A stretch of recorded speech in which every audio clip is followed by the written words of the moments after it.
लागतंय ना आरती करायचं काय काय दिलं नाही तुम्ही म्हणा मी खाली उतरतो हॅलो हॅलो हॅलो नाही वगैरे हा हे आपला बंद करा बरोबर हा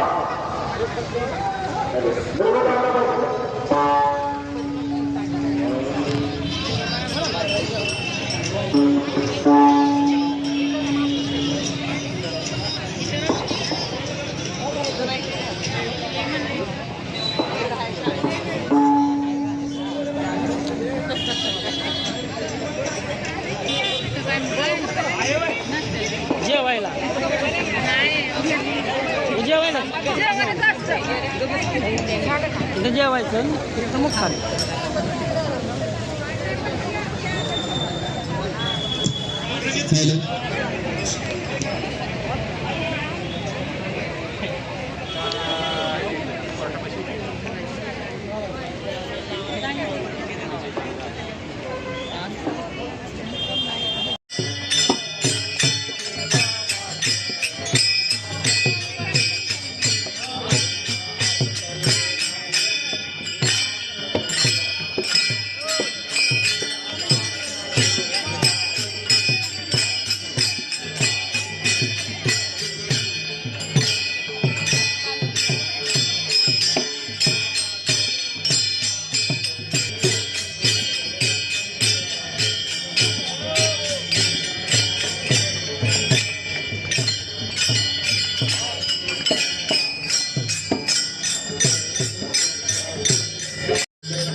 महाकैवल्य तेजा सेवक साधु संत मनो वेदना माझा आरती ज्ञान राजा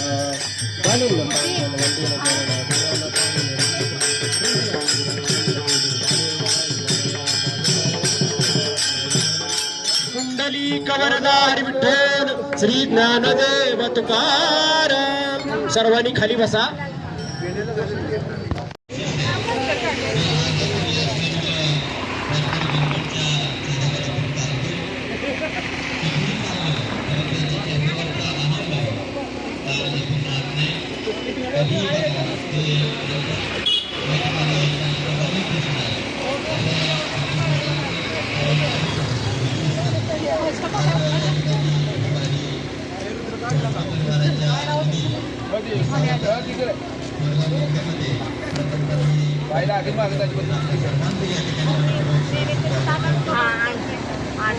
मी वर तर टाकू ते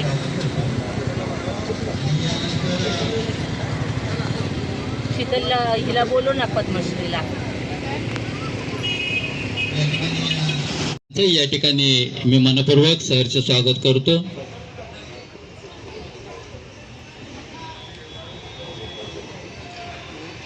सातारा जिल्हा नियोजन समिती सदस्य सन्माननीय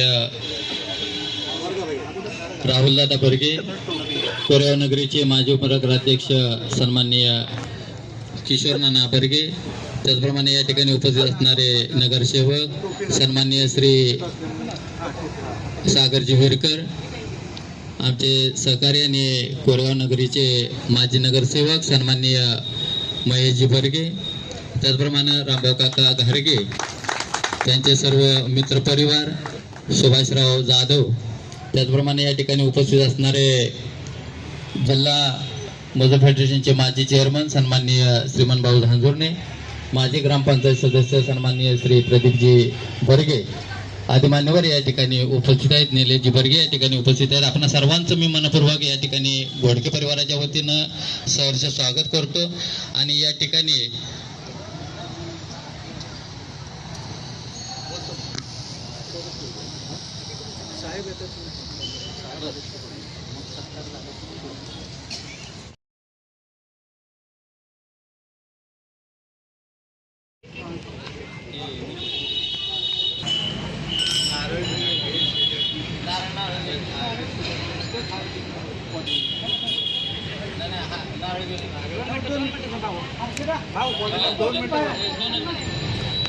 या ठिकाणी उपस्थित असणारे सन्माननीय श्री राहुलदादा बर्गे, जिल्हा नियोजन समिती सदस्य, आपण या ठिकाणी स्वागतासाठी पुढे यायचं आहे. आपण या ठिकाणी प्रातिनिधिक स्वरूपात या ठिकाणी या दिंडी सोहळ्याच्या चालकांचं स्वागत करतोय. यानंतर मी विनंती करतो, विनेकरी कुठं असतील तर त्यांनी उभं राहायचं. विनेकरी त्याच्या वतीनं सन्माननीय श्री डॉक्टर दिलीपराव घोडके यांना विनंती करतो, आपणही स्वागत करण्यासाठी पुढे यायचं आहे.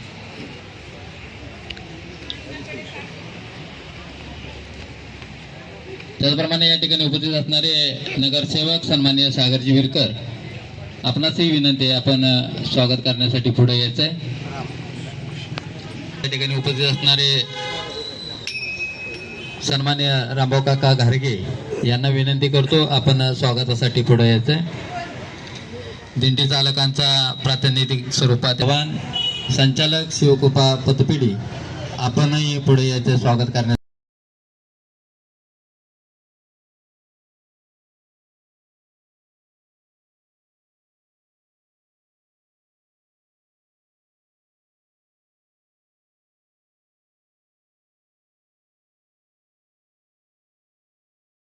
स्वागत.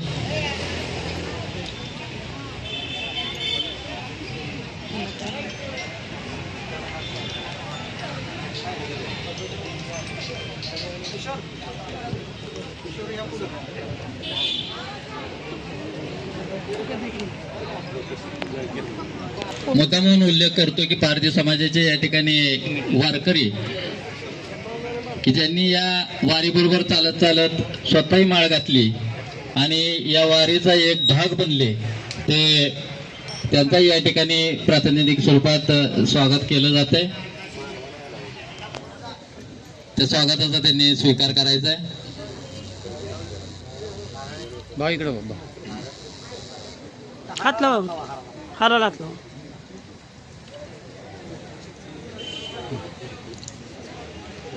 या ठिकाणी प्रातिनिधिक स्वरूप. रामकृष्ण हरी. सर्वात प्रथम सालाबाद प्रमाण असं म्हणायला मला काही हरकत नाही आहे, कारण जवळजवळ 65 वर्ष या आपण दिंडीला आमंत्रित करतोय आणि 65 वर्षापैकी जवळजवळ 47 वर्ष मला वैयक्तिक सेवा करण्याची संधी या दिंडीने दिलेली आहे. त्याच्या अगोदर माझे चुलते, माझे वडील आणि आजोबा यांनी एक 15-20 वर्ष सुरुवातीला घातली. त्यावेळेचं स्वरूप आणि आजचं स्वरूप आता असं जाणवतं मला की वारकरी नाहीत वाढले, पण भक्तिरस मात्र सगळीकडे वाढत चाललाय. ही जी श्रद्धा, ही जी भक्ती वारकऱ्यांची आज आपण पाहतोय, दिसतेय की पंढरपूरला जाणाऱ्यांची गर्दी म्हणजे एक तर खरं तर मला असं नेहमीच वाटतं की हा ज्ञानाचा सागर आहे. हे ज्ञान जेव्हा उजळून निघतं त्यावेळेला षड्रिपूंची हानी कशी होते आणि संस्काराचा उगम कसा होतो हे आता आपण बघितलं की पारधी समाजातले सुद्धा व्यक्ती आता स्वतः गळ्यात माळ घालून आपल्या बरोबरीनं चालतायत. जात पात धर्म विरहित असा समाज, एक नवीन समाज निर्माण करायचं आव्हान या सगळ्या वारकऱ्यांपुढे आहे आणि हे आव्हान तुम्ही सर्वांनी, तुमच्यासोबत आम्ही देखील हे आव्हान सगळ्यांनी स्वीकारावं. या निमित्तानं मी सगळ्यांना विनंती करेन, सद्यस्थितीत राजकीय असो, लोकशाही असो किंवा आणखीन काही ज्याला आपण जे म्हणतो सगळ्या देशात चाललंय, त्यात एकच फार मोठा वाद आहे, म्हणजे धर्माचा वाद. आणि हा धर्माचा वाद मिटवायला कुठलाही संत आता जन्म घेणार नाही. आता आपणच ते काम करायला पाहिजे, केवळ संतांच्या आदेशानं. संतांचा प्रत्येक श्लोक, संतांचा प्रत्येक अभंग हा सगळं तेच सांगतोय, तेच शिकवतोय. आपण फक्त आपल्या अंगी आणायचंय आणि जिथं जाऊ तिथं या विचारांचा प्रसार आणि प्रचार आपल्याला करत राहायचा. खरं तर मला इतकं धन्य वाटतं, दरवर्षीच मी हे सांगत असतो की आपल्या पावलांनी विठ्ठल स्वतः आमच्याकडे येत असतो, गावोगावी फिरत असतो, आपल्या या संपूर्ण जगताचा तो निरीक्षण करतो आणि जिथं ज्या ज्या लोकांच्या गरजा आहेत त्या त्या गरजा तो भागवत असतो. आज तुम्ही आमच्याकडे आलात, हे आमचं महत् भाग्य आणि असंच भाग्य अजूनही आमचं सदा न कदा, पिढ्यान पिढ्या चालूच राहील याची मला सुद्धा खात्री वाटते. कारण माझी 3री पिढी आहे, माझ्या पुढे 2 पिढ्या आता निर्माण झाल्यात आणि त्यांच्याही मनावर हे संस्कार चांगलेच रुजत चाललेले आहेत. या सर्व गोष्टींचा विचार करायचा झाला तर आम्हाला संस्काराची शिदोरी तुमच्याकडून मिळते. तुमच्याकडून श्रद्धा कळते, तुमच्याकडून भक्ती कळते आणि तुमच्याकडून एक सामाजिक विचारसुद्धा आमच्या लक्षात येतो. हाच विचार सगळ्यांना आपण पुढे न्यायचा आहे. माऊलींच्या कृपेनं आज मला खरोखर धन्य वाटतं. म्हणजे काही म्हटलात तुम्ही तरी आमच्या घरी जसं ते म्हणतात, साधू येते घरा तोची दिवाळी दसरा, हे अगदी म्हण खरोखर आहे. आता दिवाळीचं सुद्धा कौतुक तेवढं राहिलेलं नाही, दसऱ्याचं कौतुक फक्त पोळ्या खाण्यापुरतंच राहिलेलं आहे आणि दिवाळीचं कौतुक लाडू जिलब्या खाण्यापुरतंच राहिलेलं आहे. पण तो जो आनंद असतो, तो जो आध्यात्मिक आनंद असतो, तो आनंद फक्त आणि फक्त तुमच्या सगळ्यांच्या आगमनानं आम्हाला मिळत असतो. आम्ही तुम्हा सर्वांचे उपकृत आहोत. या चांगल्या प्रसंगी माझे सगळे मित्र, बरीच मोठी मंडळी आहेत खरं, सगळ्यांची नावं घेताना मलाही कसं तरी वाटेल, पण सगळी मंडळी या ठिकाणी हजर राहिली. आपल्याबरोबर त्यांनी भोजनाचा सुखद असा आस्वाद घ्यावा अशी मी सगळ्यांना विनंती करतो.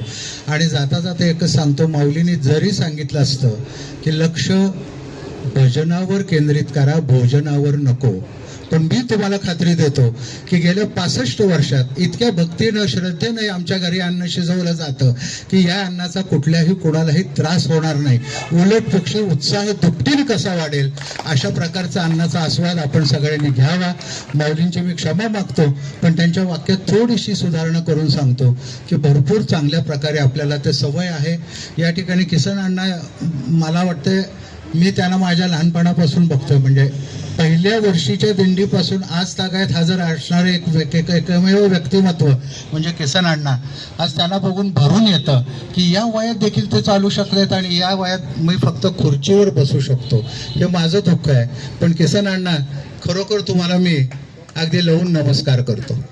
आपण सर्वजण इथं आलात, माऊली आम्हाला उपकृत केलं, तुम्हा सगळ्यांचे आभार. असाच कार्यक्रम दरवर्षी आपल्या वतीनं आमच्याकडून साजरा केला जावा ही विठ्ठल चरणी प्रार्थना करतो आणि माझे 2 शब्द संपवतो. त्यांना या ठिकाणी दीर्घायुष्य चिंतितो आणि त्यांना पुढील वाटचालीसाठी शुभेच्छाही या ठिकाणी व्यक्त करतो. सर्वांनी त्यांना या ठिकाणी शुभेच्छा म्हणून टाळ्यांच्या प्रचंड गजरामध्ये त्यांना या ठिकाणी उदंड आयुष्यासाठी शुभेच्छा द्याव्यात. आणि यानंतर या ठिकाणी गोजेगावकर माऊलींचे चिरंजीव हे आता दिंडी चालक या ठिकाणी आहेत. त्यांना मी विनंती करेन की आपण या ठिकाणी मत व्यक्त करावं. हनुमंतराव गोजेगावकर. काही ठिकाणी गोष्टींचं वर्णन शब्दात करता येतं. काही गोष्टी अशा असतात की ज्यांचं वर्णन शब्दात करणं कठीण असतं. तसं आजचं हा प्रसंग आहे. कारण सांगू तुम्हाला, सध्या ज्ञान कमी आणि वळवळ जास्त असणारा समाज जास्त आहे. ज्याला एक वाक्य येतं आहे त्यानं व्हॉट्सअप, फेसबुक, इंस्टाग्राम आणि यूट्यूबला टाकायचं आणि स्वतःला विद्वान म्हणून घ्यायचं. अशी विद्वानांची जमात सध्या वाढते. पण एक गंमत सांगून जातो, ज्ञान हे खऱ्या अर्थानं सेवेत असतं, मिरवण्यात नसतं. कारण परमार्थ असा सांगतो की प्रदर्शनापेक्षा दर्शनाला जास्त महत्त्व आहे आणि दर्शनापेक्षाही आत्मदर्शनाला जास्त महत्त्व आहे. आत्मदर्शन कशानं होतं तर सेवेनं होतं. आज एवढी 65 वर्ष हे कुटुंब सेवा करतंय, तेव्हा खऱ्या अर्थानं त्यांना सेवेचं दर्शन झालेलं आहे आणि खऱ्या अर्थानं त्यांना आत्मदर्शन झालेलं आहे असं म्हणायला काही हरकत नाही. तेव्हा मला असं वाटतं की यांच्या जर मनात आलं असतं की गोजेगावकर दिंडीला आम्ही जवळजवळ 60 वर्ष जेवण देतोय तर ह्यांनी जाहिरात केली असती. पण काय सांगू तुम्हाला सांगू, काही गोष्टी जाहिरातीपेक्षाही सेवा करण्यात जो आनंद आहे ना तो जाहिरातीत आनंद नाही. आज एखादी रील फेमस झाली किंवा प्रसिद्ध झाली तर उद्या त्याला टेन्शन लागलं, उद्या पण तेवढेच व्ह्यूज मिळतील का? बरोबर ना? पण सेवा जर तुम्ही केलीत ना तर सेवेतनं व्ह्यूज नाहीत मिळणार तुम्हाला, पण सेवेतनं जो आनंद मिळेल ना तो तुमचं जीवन समृद्ध करून जाईल आणि ते या कुटुंबानं आज उपभोगलेलं आहे. तेव्हा मी ज्ञानोबरांची एकच ओळी सांगेन, जेथ संपत्ती आणि दया वसती आली एके ठाया तेथे जाण धनंजया विभूती माझी. तसं पाहिलं तर ज्याच्याकडे संपत्ती असते त्याच्याकडे दया नसते आणि ज्याच्याकडे दया असते त्याच्या खिशात पैसा नसतो. बरोबर ना? पण गंमत अशी आहे, संपत्ती दया एकत्र आली बरं म्हणतात, सामान्य माणूस नाही तो माझी विभूती आहे. आणि आणखीन दोन गोष्टींचा संगम आहे, एक संपत्ती दयेचा आहे आणि दुसरी गोष्ट आहे आम्ही आध्यात्मिक आहोत आणि डॉक्टर एक विज्ञानाचा वारसा घेऊन पुढे जात आहे. पण विज्ञान आणि अध्यात्म जर कुठं हातात हात घालून चालत असेल, ते बघायचं असेल की हातात हात घालून कुठं चालतं, तर ते केवळ वारीत तुम्हाला बघायला मिळेल मायबाप. म्हणून असा एक सुंदर संगम, म्हणजे मी असं म्हणेन की या 4 गोष्टींचा संगम या ठिकाणी झाला आणि या 4 गोष्टींची एक इमारत उभी राहून खरं तर ही सेवा अखंड चालू आहे. मी डॉक्टर साहेबांना विनंती करेन, देवाला एक विनंती करेन की डॉक्टर साहेबांना दीर्घ आयुष्य मिळावं. त्यांचे बंधू लवकर गेले, त्यांचं प्रचंड प्रेम होतं बाहेर. मला आठवत आहे आमची जेवणं साधा 11 साडे 11ला व्हायची. नंदकुमार घोडके 11 साडे 11ला रात्री जेवणं व्हायची आणि त्याच्यानंतर आमचं भजन सुरू व्हायचं. आणि भजन किती वाजेपर्यंत चालायचं माहिती आहे का? पहाटे 4 साडेचार वाजेपर्यंत. का तर आम्ही अभंग म्हणायला सुरुवात करायचो आणि ते म्हणायचे उरक्त घ्या महाराज, उरक्त घ्या. आणि त्यांना गवळणी ऐकायला आवडायचं. एक गवळण म्हणली का नाही की जवळजवळ एकामागं एक 20 गवळणी ते म्हणायला लावायचे. इतके भजनाचे ते प्रेमी होते.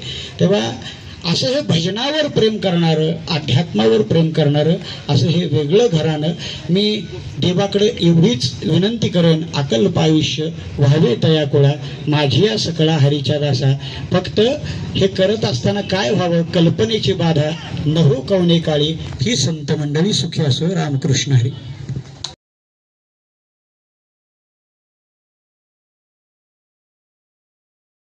आणि एकेकाळचे माझे राजकीय सहकारी सन्माननीय दयानंदजी भोसले जिल्हा परिषद सदस्य, आपलं या ठिकाणी मी मनपूर्वक सहर्ष स्वागत करतो आणि त्यांना विनंती करतो, महाराज आपल्या परवानगीनं थोडंसं विनंती करतो दयानंदजी भोसले यांना की आपण आपलं 2 मिनिटं मनोगत व्यक्त करावं.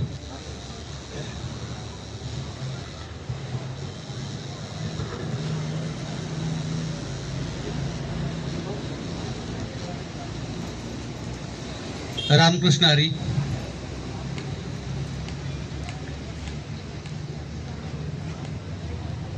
आज कोरेगाव येथे गोजेगाव आणि परिसरातील 20-22 गावांची मिळून एकत्र गेल्या कित्येक वर्षापासून चालू असणारी दिंडी सोहळा आज डॉक्टर दिलीप घोडके यांच्या निवासस्थानी दाखल झालेले आहे. आपल्या सर्वांचं वारकरी, टाळकरी, मृदुंगमणी, कीर्तनकार, या दिंडीचे प्रमुख असतील ते सर्व विश्वस्त यांचं या ठिकाणी मी मनापासून स्वागत करतो. खरं तर आपण सर्वजण संसारात आहे आणि संसार आपल्या सर्वांचाच बेताचा आहे आणि त्या संसारातून वेळ मिळत नाही. पण आपण सर्वजण या वारीच्या निमित्त, दिंडीच्या निमित्त गेले कित्येक वर्ष आपल्या संसाररूपी जीवनातून वेळ काढून परमेश्वरासाठी आपण काहीतरी देणं लागतं. ज्याचं या उदात्त भाव तिथून पुढचे 10-15 दिवस पांडुरंगात चरणी लीन होत असतात आणि एका निमित्तानं समाजाची सेवा करत असतात. आपणा सर्वांना या ठिकाणी मी या वारीच्या निमित्ताने शुभेच्छा देतो. ही वारी आपली आनंददायी हो. आपल्या कुटुंबावरच आपण जे पुण्याचं काम करताय त्यातून आपल्या भागात, या महाराष्ट्रात चांगला पाऊस मिळो, शेतकरी कुटुंबाला आनंद मिळो अशी पांडुरंग चरणी प्रार्थना करावी. आपल्याला वारीच्या शुभेच्छा देतो. आपल्या दिंडीबद्दल किंवा आपल्या विश्वस्त मंडळाबद्दल मस्त काही माहिती नाही, पण आपलं काही पंढरपूरमध्ये काही जागा आहे बांधलेले झालेले आहे, बांधलेली आहे का? अपूर्ण आहे. आता सगळ्यात मोठी अडचण आहे पंढरपूरमध्ये गेल्यानंतर पंढरपूरपर्यंत पोचायला आपल्याला काही अडचण येत नाही. जागोजागी अजूनही समाजामध्ये डॉक्टर घोडकेंचे सारखे दातृत्व असणारे लोक आहेत. तिथं गेल्यानंतर राहण्याची सोय, आंघोळीची सोय, पंढरपूरचं दर्शन, विठू माऊलीचं किती अडचणीचं असतं, किती त्रास असतं हे मला जवळून माहीत आहे. पण आपल्या विश्वस्त मंडळाने त्या ठिकाणी जागा घेतलेली आहे आणि सभा मंडपाचं काम त्या ठिकाणी चालू केलं असं मला आत्ता कळते, पण ते अपूर्ण अवस्थेत आहे. मी आजच्या या वारीच्या निमित्तानं तुम्हाला आवर्जून शब्द देतो, तुमचा सभा मंडप पूर्ण करण्यासाठी जे काही तुम्हाला योग्य वाटेल ते तुम्ही ठरवा, तुम्ही बसा, दिंडीला जाऊन या आणि जी योग्य तुम्हाला वाटेल ती रक्कम मला सांगा. मी माझ्या कुटुंबाच्या वतीनं या ठिकाणी आपल्या दिंडीला देईन.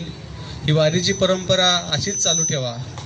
तुमच्या या वारीच्या पायी चालण्यानं समाजसेवा करताना जे काही पुण्य मिळेल ते माझ्या कुटुंबाला पण या निमित्ताने मिळेल अशी अपेक्षा करतो. या ठिकाणी कोरेगावमधील बरेचसे माझे मित्र, नगरसेवक, नगराध्यक्ष, मातब्बर व्यक्ती उभे आहेत. मी खुर्चीवर बसलोय ते उभे आहेत. मला आलेल्याच मी म्हटलेलं की मी उभं राहतो, पण तरीही माझा या ठिकाणी आपण बसून सन्मान केला. त्या सर्वांची मी माफी मागतो. डॉक्टर गोडके आणि त्यांचे बंधू श्रीधर गोडके यांनी या चांगल्या कार्यक्रमाला या ठिकाणी मला निमंत्रित केलं, त्याबद्दल या ठिकाणी आभार व्यक्त करतो. आणि तुमच्या म्हणजे माझ्या या दिंडी सोहळ्याला इथून पुढे जे काही वर्षानुवर्ष लागेल ती मदत या ठिकाणी मी करेन अशी ग्वाही देतो आणि थांबतो. धन्यवाद. रामकृष्ण हरी.